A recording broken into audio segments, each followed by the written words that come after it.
ശബരിമല സ്വർണ്ണ കവർച്ചാ കേസിൽ വിമർശനവുമായി സുപ്രീം കോടതി. ശബരിമലയിൽ ഇനി എന്തെങ്കിലും ബാക്കിയുണ്ടോ എന്ന കോടതി സ്മാർട്ട് ക്രിയേഷൻ സിഇഒ പങ്കജ് ഭണ്ഡാരിയുടെ ജാമ്യ ഹർജി പരിഗണിക്കവെയായിരുന്നു സുപ്രീം കോടതിയുടെ വിമർശനം.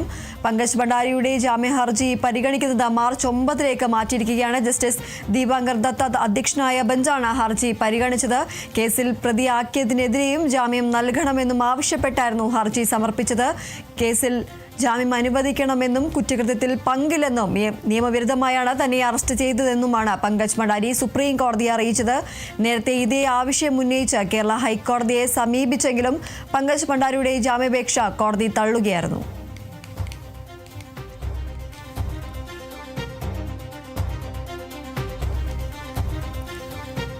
ശബരിമല സ്വർണ്ണ കവർച്ചാ കേസിൽ സുപ്രീം കോടതിയുടെ വിമർശനം ഉണ്ടായിരിക്കുകയാണ്. ശബരിമലയിൽ ഇനി എന്തെങ്കിലും ബാക്കിയുണ്ടോ എന്നതാണ് സുപ്രീം കോടതിയുടെ ചോദ്യം. സ്മാർട്ട് ക്രിയേഷൻസിന്റെ സിഇഒ ആയ പങ്കജ് ഭണ്ഡാരിയുടെ ജാമ്യ ഹർജി പരിഗണിക്കവെയായിരുന്നു സുപ്രീം കോടതിയുടെ ഈ ഒരു വിമർശനം. നേരത്തെ പങ്കജ് ഭണ്ഡാരി ജാമ്യാപേക്ഷയുമായി ഹൈക്കോടതിയെ സമീപിച്ചിരുന്നു. എന്നാൽ ഈ ജാമ്യാപേക്ഷ ഹൈക്കോടതി തള്ളിയതിനെ തുടർന്നാണ് സുപ്രീം കോടതിയിൽ ജാമ്യാപേക്ഷയുമായി എത്തിയത്. ആ ഒരു സമയത്താണ് സുപ്രീം കോടതിയുടെ ഭാഗത്തു നിന്നും വിമർശനം ഉണ്ടായിരിക്കുന്നത്. ശബരിമലയിലെ സ്വർണ്ണ കവർച്ചയിലാണ് ഇപ്പോൾ സുപ്രീം കോടതിയുടെ വിമർശനം ഉണ്ടായിരിക്കുന്നത്. ശബരിമലയിൽ ഇനി എന്തെങ്കിലും ബാക്കിയുണ്ടോ എന്നതാണ് ചോദ്യം. പങ്കജ് ഭണ്ഡാരിയുടെ ജാമ്യ ഹർജി പരിഗണിക്കുന്നത് മാർച്ച് 9 മാറ്റിയിരിക്കുകയാണ്. ജസ്റ്റിസ് ദീപാങ്കർ ദത്ത അധ്യക്ഷനായ ബെഞ്ചാണ് ഹർജി പരിഗണിച്ചത്. കേസിൽ പ്രതിയാക്കിയതിനെതിരെയും ജാമ്യം നൽകണമെന്നും ആവശ്യപ്പെട്ടായിരുന്നു ഹർജി സമർപ്പിച്ചത്. കേസിൽ ജാമ്യം അനുവദിക്കണമെന്നും കുറ്റകൃത്യത്തിൽ പങ്കില്ലെന്നും നിയമവിരുദ്ധമായാണ് തന്നെ അറസ്റ്റ് ചെയ്തത് എന്നുമായിരുന്നു പങ്കജ് ഭണ്ഡാരി സുപ്രീം കോടതിയെ അറിയിച്ചത്.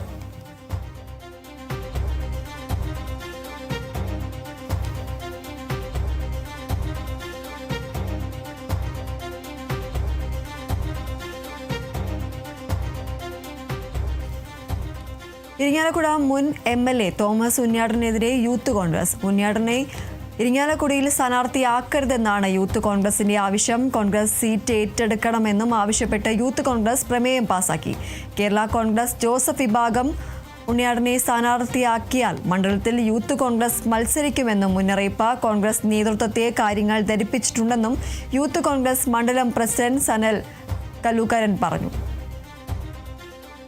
കോൺഗ്രസിന്റെ നേതൃത്വത്തിന് ഞങ്ങൾക്ക് പറയാനുള്ളത് എന്താണെന്ന് വെച്ചാൽ, കഴിഞ്ഞ ഏതാനും വർഷങ്ങളായിട്ട് 10 വർഷത്തോളമായി ഇവിടെ വരുന്ന എല്ലാ നേതാക്കന്മാരും, അത് KPCCയുടെ ആയാലും ജില്ലാ കമ്മിറ്റിയുടെ നേതാക്കന്മാരായാലും, ഇവിടെ വരുന്ന ഓരോ യോഗത്തിലും കോൺഗ്രസിന്റെ യോഗത്തിൽ വന്ന് ഞങ്ങൾക്ക് വാക്ക് തരും. ഇവിടെ അടുത്ത തവണ കൈപ്പത്തി ചിഹ്നത്തിൽ കോൺഗ്രസിന്റെ സ്ഥാനാർത്ഥി ഉണ്ടായിരിക്കും എന്ന് പറയും. കൈയടിച്ച് ഇവിടുന്ന് പോകും. എന്നാൽ തിരഞ്ഞെടുപ്പ് എടുക്കുമ്പോൾ സ്വാഭാവികമായിട്ടും ഈ പറഞ്ഞ മുന്നണി സമവായങ്ങളും എല്ലാം പറഞ്ഞ് അവസാനം ഇരിങ്ങാലക്കുട തലയിലേക്ക് ഉണ്ണിയാടനെ കെട്ടിവെക്കാനുള്ളൊരു ശ്രമം നടത്തിക്കൊണ്ടിരിക്കുകയാണ്.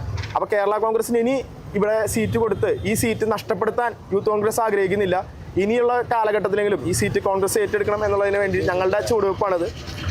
അവരുടെ പ്രസ്ഥാനം, അവരുടെ പാർട്ടിയുടെ ഭാഗത്ത് പോലും ആ ഒരു സ്വീകാര്യത ഇല്ലാത്തുള്ള കാര്യം അദ്ദേഹം മനസ്സിലാക്കണം. ആ ഒരു തീരുമാനത്തിലേക്ക് അദ്ദേഹം സ്വമേധയാ മാറണമെന്നാണ് ഞങ്ങൾക്ക് അഭ്യർത്ഥിക്കാനുള്ളത്. ഇനിയും ഇരിങ്ങാലക്കുടയിൽ കടിച്ചു തൂങ്ങാതെ അദ്ദേഹം മാറി നിന്നില്ലെങ്കിൽ, ഈ സീറ്റ് കോൺഗ്രസിന് വിട്ടുകൊടുത്ത് കോൺഗ്രസ് ഏറ്റെടുത്തില്ല എന്നുണ്ടെങ്കിൽ യൂത്ത് കോൺഗ്രസിന്റെ പ്രതിഷേധം ഉണ്ടായിരിക്കും. ഞങ്ങളുടെ ആഗ്രഹങ്ങൾ ഞങ്ങൾ നേതൃത്വത്തെ കൃത്യമായിട്ട് അറിയിച്ചിട്ടുണ്ട്. അത് നേതൃത്വം അത് പരിഗണിക്കട്ടെ. ഇരിങ്ങാലക്കുടയുടെ മുൻ MLA ആയ തോമസ് ഉണ്ണിയാടനെതിരെയാണ് യൂത്ത് കോൺഗ്രസ് രംഗത്തെത്തിയിരിക്കുന്നത്. ഉണ്ണിയാടനെ ഇരിങ്ങാലക്കുടയിൽ സ്ഥാനാർത്ഥിയാക്കരുത് എന്നാണ് യൂത്ത് കോൺഗ്രസിന്റെ ആവശ്യം. കോൺഗ്രസ് സീറ്റ് ഏറ്റെടുക്കണമെന്നാവശ്യപ്പെട്ട് യൂത്ത് കോൺഗ്രസ് പ്രമേയം പാസാക്കിയിരിക്കുകയാണ്. കേരള കോൺഗ്രസ് ജോസഫ് വിഭാഗം ഉണ്ണിയാടനെ സ്ഥാനാർത്ഥിയാക്കിയാൽ മണ്ഡലത്തിൽ യൂത്ത് കോൺഗ്രസ് മത്സരിക്കുമെന്നും മുന്നറിയിപ്പുണ്ട്. കോൺഗ്രസ് നേതൃത്വത്തെ കാര്യങ്ങൾ ധരിപ്പിച്ചിട്ടുണ്ടെന്നും യൂത്ത് കോൺഗ്രസ് മണ്ഡലം പ്രസിഡന്റ് സനൽ കല്ലൂക്കരൻ പറഞ്ഞു.